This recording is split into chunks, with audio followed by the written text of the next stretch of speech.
การเก็บกู้ระเบิดแม่นการคืนสิทธิ์ในการดำรงชีวิตที่ปลอดภัยและคืนโอกาสในการพัฒนาให้แก่ประชาชนลาวเนื่องในโอกาสเฉลิมฉลองวันสร้างตั้งโครงการเก็บกู้ระเบิดแห่งชาติหรือว่าคกรครบรอบ30 ปีแต่วันที่13เดือน2หรือว่ากุมภาพันธ์1996หาที่13เดือนกุมภาพันธ์2026ของการคณะกรรมการคุ้มครองแห่งชาติเพื่อแก้ไขปัญหาระเบิดบ่ทันแตกที่ยังตกค้างอยู่ที่สปปลาวหรือคสกรได้จัดพิธีสัมภาษณ์ท่านทองล้วนศรีสุฤทธิ์ประธานประเทศแห่งสปปลาวในวันที่11กุมภาพันธ์ที่ผ่านมานี้ที่นครหลวงเวียงจันทน์ซึ่งมีคำถามและคำตอบสัมภาษณ์คือ 1. ขอให้ท่านช่วยเว้าถึงประวัติการตกค้างของระเบิดบ่ทันแตกอยู่สปปลาวและเหตุผลเป็นหยังจึงสร้างตั้งโครงการเก็บกู้ระเบิดแห่งชาตินี้ขึ้นมาเกี่ยวกับองค์การระเบิดตกค้างในปังสงครามถ้าเอิ้นมาระเบิดบ่ทันแตกนี่แปลเป็นภาษาอังกฤษว่าองค์การ USO ก่อนอื่นหมดข้าพเจ้าก็อยากให้เห็นภาพที่ทบทวนคืนเรื่องความเป็นจริงทางประวัติศาสตร์การเกิดมาของโครงการนี้ประวัติความเป็นจริงทางประวัติศาสตร์อันนี้เป็นความเป็นจริงทางประวัติศาสตร์โดยความเจ็บปวดของประชาชนลาวนั่นแหละเพราะว่าในระยะต่อสู้กู้ชาติกำลังประกอบอาวุธของพวกเฮาได้ต่อสู้ทางด้านกำลังประจันบานทางหน้าดินหลายปี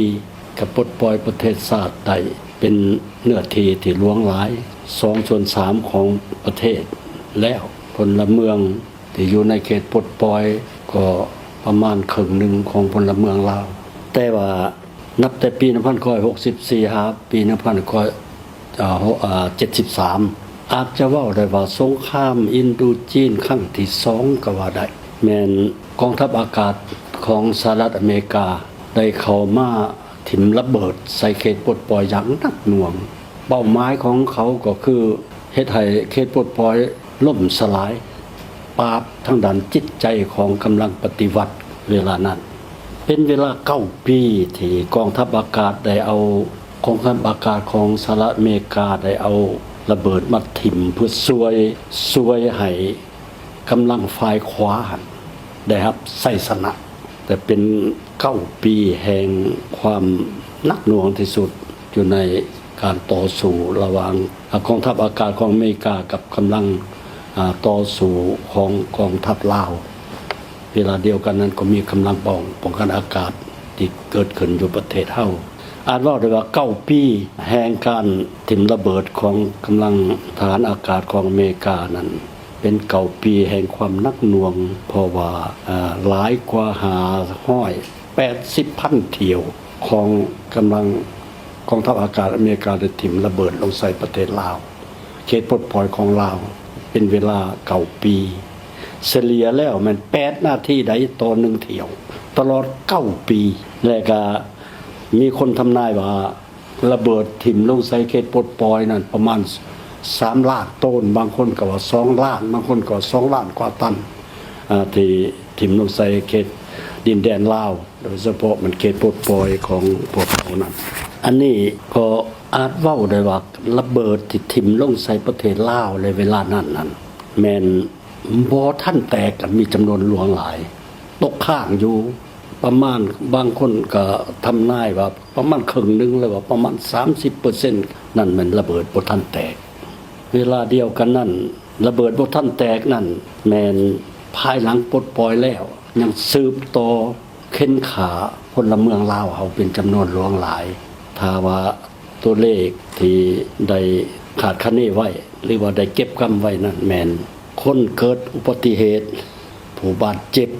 คนพิการและผู้เสียชีวิตนับแต่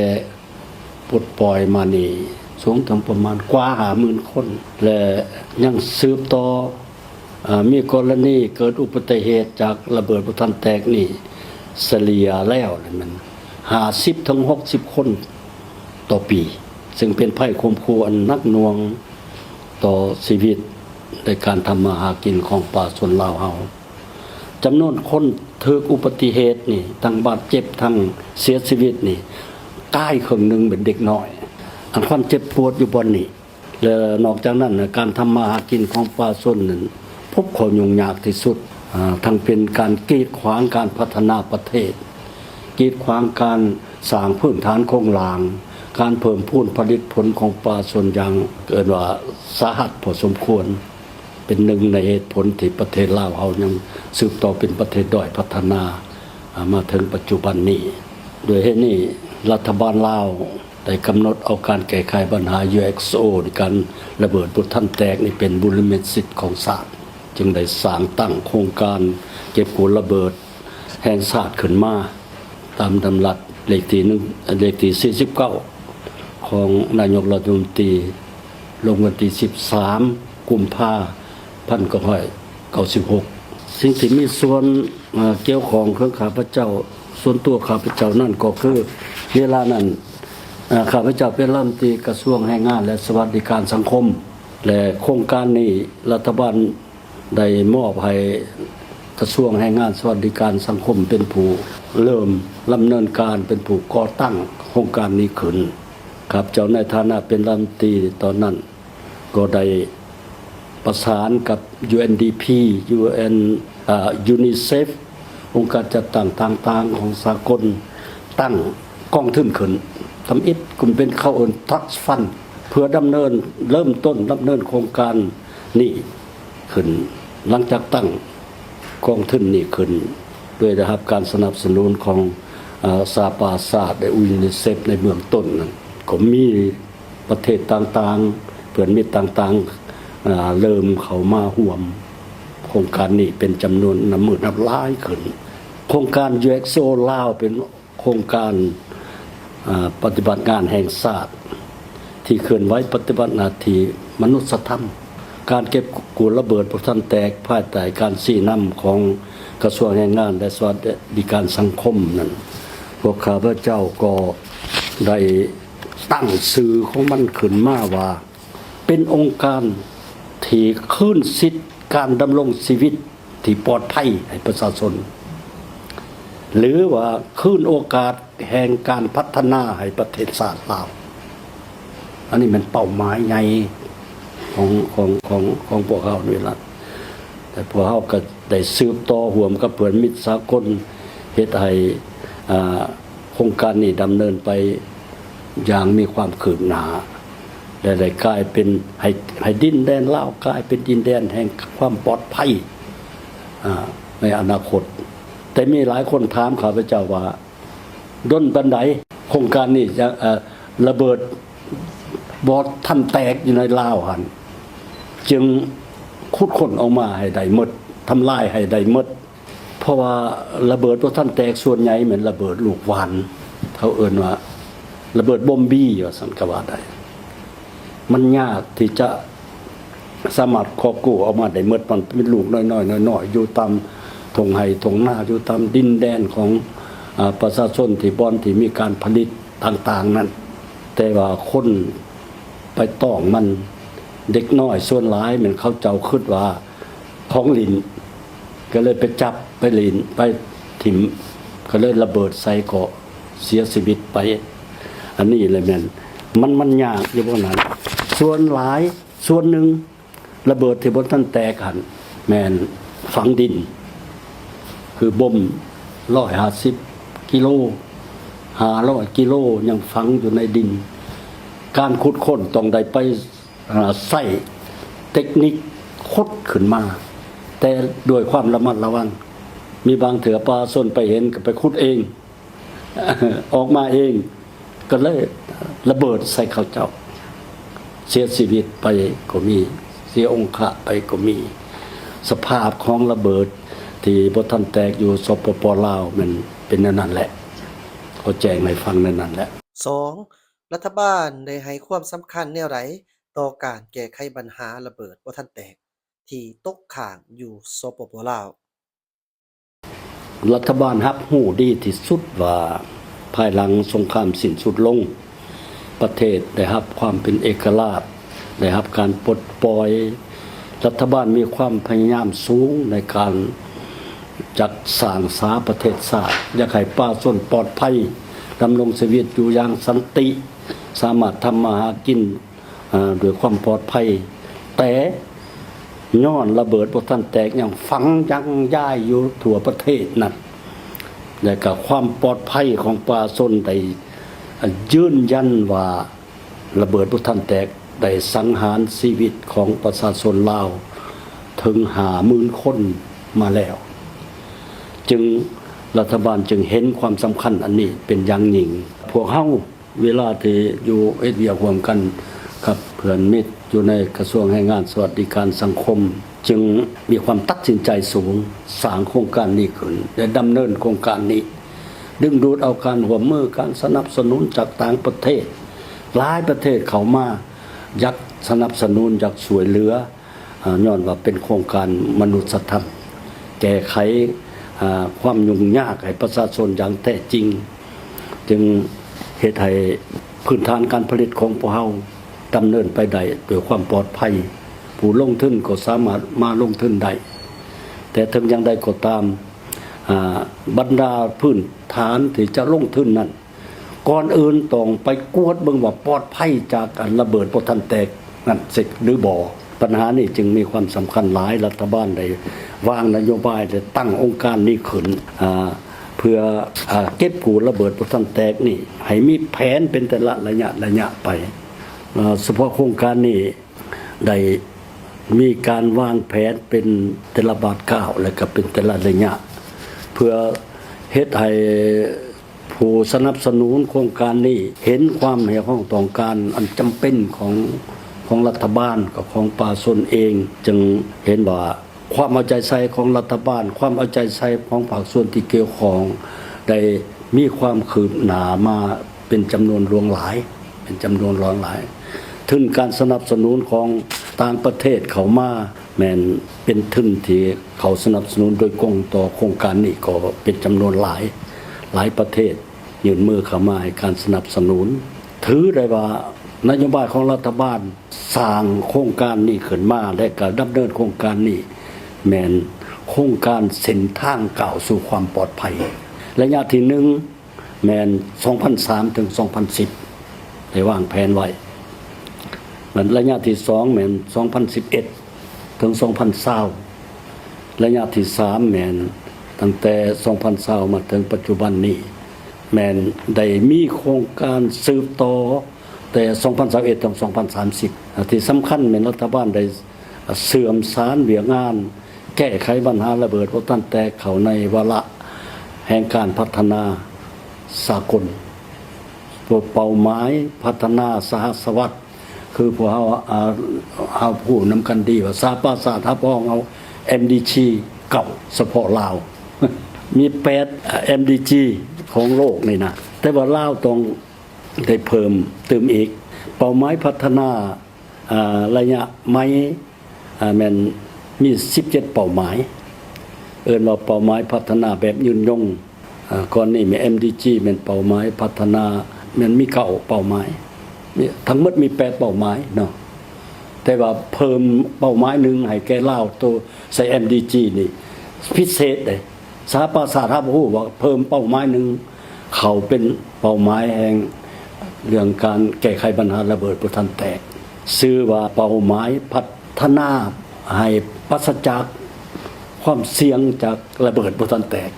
อยู่ลาวอยู่เฉพาะให้ลาวก็ได้ดำเนินมาพวกเขาได้รับผลสำเร็จเป็นอย่างดีส่วนว่าเมื่อมี SDG ขึ้นมาเป็นว่าเป้าหมายพัฒนาแบบยืนยงที่สหประชาชาติอัพห้องเอานั่นแต่ปี2016หา2030และลาวยังสืบต่อ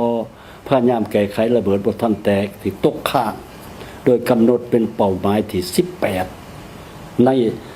โลกนี่เอา17เป้าหมายแต่ว่าเพิ่มให้ลาวเป็นเป้าหมายหนึ่งคือเป้าหมายที่18สหประชาชาติให้ความสำคัญเฉพาะให้เป็นเป้าหมายที่18และเป้าหมายนี้ก็ยังว่าชีวิตปลอดภัยจากระเบิดบ่ทันแตกอันนี้เป็นสำคัญหลายเป้าหมายนี้ได้รับการปฏิบัติกำลังปฏิบัติจะปฏิบัติถึงปี2030เพื่อเน้นย้ำความสำคัญในการแก้ไขปัญหานี้อยู่ประเทศลาวของพวกเราโดยเฉพาะภายหลัง30ปีแห่งการสร้างโครงการเก็บกู้ระเบิดแห่งชาติขึ้น UXO ลาว เห็นว่าแขนงการแก้ไขปัญหาระเบิดบ่ทันแตกได้มีความพัฒนาก้าวหน้ามาโดยตลอดต่อเนื่องข้าพเจ้าก็ยังจื้อได้ในปี 2008 ประเทศระดับที่2รองจากประเทศนอร์เวย์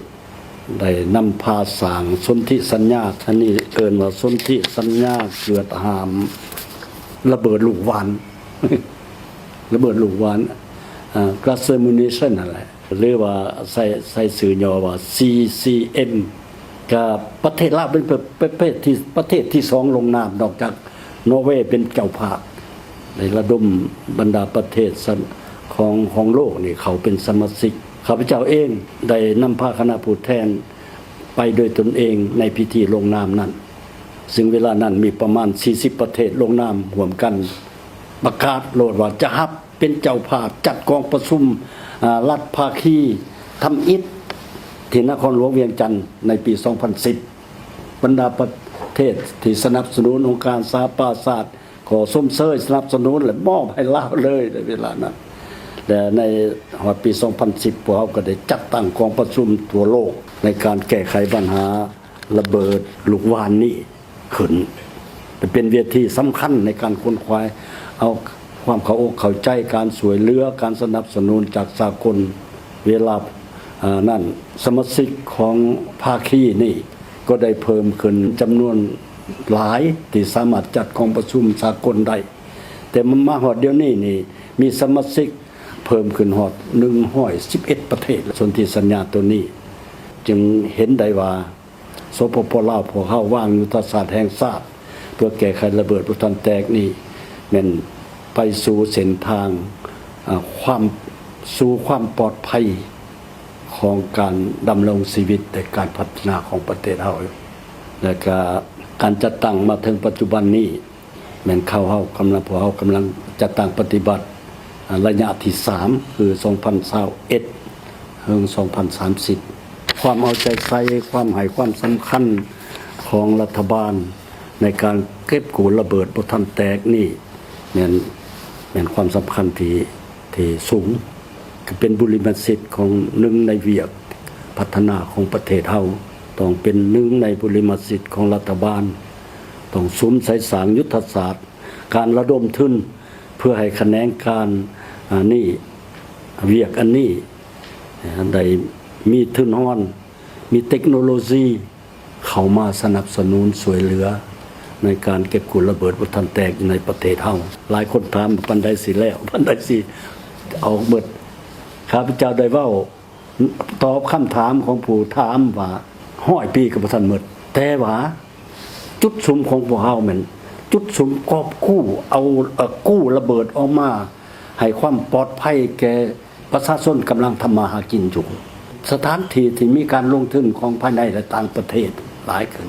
สถานที่แห่งการพัฒนาตรงไหนตรงหน้าของป่าชนบ่ให้มีระเบิดบ่อนใดที่มีการพัฒนาและมีการลงทุนของภายในและต่างประเทศพวกเขาเอาองค์การเก็บกู้ระเบิดนี่ไปดำเนินการเก็บกู้ซะก่อนให้ความมีความปลอดภัยแล้วจังให้มีการดำเนินการมีการลงทุนตัวนี้มันเพิ่มเพิ่มมูลค่าของการลงทุนเขาแต่ว่าจำเป็นก็ต้องได้เฮ็ดและผู้ลงทุนของต่างประเทศเขามาเขาก็เชื่อมั่นพวกเฮาว่ารัฐบาลเอาใจใส่ให้ความปลอดภัยในการลงทุนนั่นครับเจ้าคิดว่าโครงการนี้มันได้ประกอบส่วนสำคัญเขาในการพัฒนาสร้างสาประเทศของพวกเฮาสร้างความปลอดภัยอะไรก็ความการดำรงชีวิตของประชาชนอยู่โดยความสันติสุขและมีความปลอดภัยมีความรู้สึกที่มีความปลอดภัยต่อการดำรงชีวิตและการทำมาหากินของประชาชนเฮาและก็นับลดพรความหยาดกลัวของประชาชนที่มีต่อระเบิดบ่ทันแตกนี่อยู่แต่ละท้องถิ่นแต่ว่าเขาเจ้าก็ยังระมัดระวังอยู่เพราะว่าทุกๆปีมีคนตายอยู่นั่นนี่คิดว่าพวกเขาจะรัฐบาลก็คือองค์การ UXO ลาวนี่จะเฮ็ดให้ดีที่สุดเขาจะดีได้หลายประเทศก็เข้ามาสนับสนุนสวยเหลือในโอกาสนี้ข้าพเจ้าก็ขอ แสดงความขอบอกขอบใจต่อผู้เฮ็ดเวียกอันนี้ด้วยความเสียสละด้วยความบ่หยานกลัวต่อความอันตรายใดๆความตัดสินใจก็แม่นเพื่อ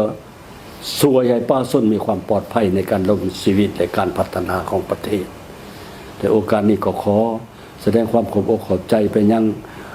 องค์การจัดตั้งสากลบรรดาประเทศเพื่อนมิตรที่ให้การสนับสนุนช่วยเหลือพวกเฮาในตลอดระยะที่ผ่านมาแต่การช่วยเหลือการสนับสนุนอันนี้หวังว่าจะมีต่อไปจนว่ามื้อใดที่ระเบิดบ่ทันแตกอยู่ในประเทศของพวกเราสามารถแก้ไขได้ส่วนใหญ่ถ้าว่าหมดก็สิแม่น100 ปีนั่นพุ่นแหละแต่ว่าส่วนใหญ่ก็ต้องได้รับการแก้ไขจึงสามารถประกอบส่วนสำคัญเข้าในการพัฒนาประเทศชาติของพวกเฮาสร้างชีวิตการเป็นอยู่ของป่าชนให้เขาเจ้าอุ่นเอียนทำมาหากินโดยความปราศจากความหยาดกลัวน้ำมือนับรุดความหยาดกลัวเนี่ยให้น้ำมือนับรุดลงถ้าไปถึงมีความปลอดภัยอย่างแท้จริงข้าพเจ้าก็ขอฝากไปถึงป่าชนลาวทั่วประเทศไปถึงทุกองค์การจัดตั้งต้องให้ความสนับสนุนสวยเหลือองค์การอันนี้ต่อไปให้การร่วมมือเพราะว่าองค์การเก็บกู้ระเบิดนี่บ่เฉพาะแต่ไปกู้ยังไปให้ความรู้ไปศึกษาให้คนมีความระมัดระวังต่อสิ่งที่มันจะเกิดขึ้นโดยบังเอิญนั้นขอให้ทุกคนสนับสนุนและก็เข้าร่วมในการกู้ระเบิดอันนี้ในการเรียนรู้ถึงความปลอดภัยจากระเบิดบ่ทันแตกนี้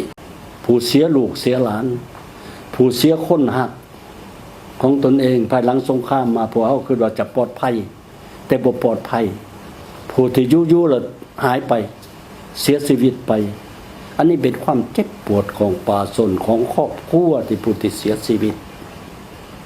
ระเบิดที่ตกที่ถิ่มลงใส่ลาวนี่พลเมืองลาวตอนนั้นมีแต่3 ล้านคนแต่ว่าคำนวณเบิ่งว่าระเบิดอัน2 ล้านกว่าต้นผู้นึงเกือบหับเอาระเบิด1ต้นอันนี้เป็นความหายนะของประเทศชาติเพราะเขาบ่อยากให้สงครามซ้ำรอยอีกความเจ็บปวดจากสงครามของประชาชนลาวนั่นยอมฮู้ดีประชาชนยอมฮู้ดีว่าสงครามมันสร้างความหายนะให้คนให้ประเทศชาติให้การพัฒนาแนวใดสั่นพวกเฮาต้องร่วมกันต่อสู้เพื่อสันติภาพเพื่อให้ประเทศเฮามีสันติภาพมีความปลอดภัยในการดำรงชีวิตพวกเฮาสนับสนุนขบวนการต่อสู้เพื่อสันติภาพเพื่อความร่วมมือที่ดีเพื่อพัฒนาของโลกนี้อยู่ตลอดเวลาภายหลังพวกเฮามีสันติภาพมีเอกราชมาแล้วนั่นบ่อยากให้กลับคืนสู่เส้นทางนั้นต่อไปอีกอันนี้ความมุ่งมั่นปรารถนาของประชาชนลาวทุกคนเพราะว่าพวกเขาเห็นความเจ็บปวดของสงครามแล้วประชาชนลาวยิ่งมีความทนุถนอมและให้ความสำคัญต่อสันติภาพที่บ่มีเวลาใดที่จะหลุดออกจากความคิดอันนี้ได้ประเทศเฮาประเทศน้อยที่กำลังพัฒนาอยู่แต่ว่าพวกเฮาก็ต้องประกอบส่วนสมกับความเป็นประเทศหนึ่งที่ได้รับผลสะท้อนจากสงครามอันเจ็บปวดมานั้นให้สนับสนุนให้โลกมีสันติภาพมีความการอยู่ร่วมกันโดยสันติวิธีอันนั้นแหละพวกเฮาได้เรียนรู้จากสงครามที่แบบนี้ภายหลังสงครามผ่านไป50 กว่าปีแล้วแต่พวกเฮาประชาชนเฮายังล้มตายบาดเจ็บพิการย้อนซากเศษของสงครามนี่อยู่แต่ว่าเรื่องของมันผ่านพ้นไปถึงว่าพวกเฮาประชาชนลาวพยายามลืมมันแต่ว่าก็ลืมบ่ได้คือกันมีแต่ว่าอนาคตต่อไปเฮาสิช่วยให้โลกเฮาเป็นได้ช่วยให้ประเทศของเราเป็นได้บ่ให้มีสงครามอีกต่อไปเท่านั้นครับเจ้าคิดนั่นน่ะ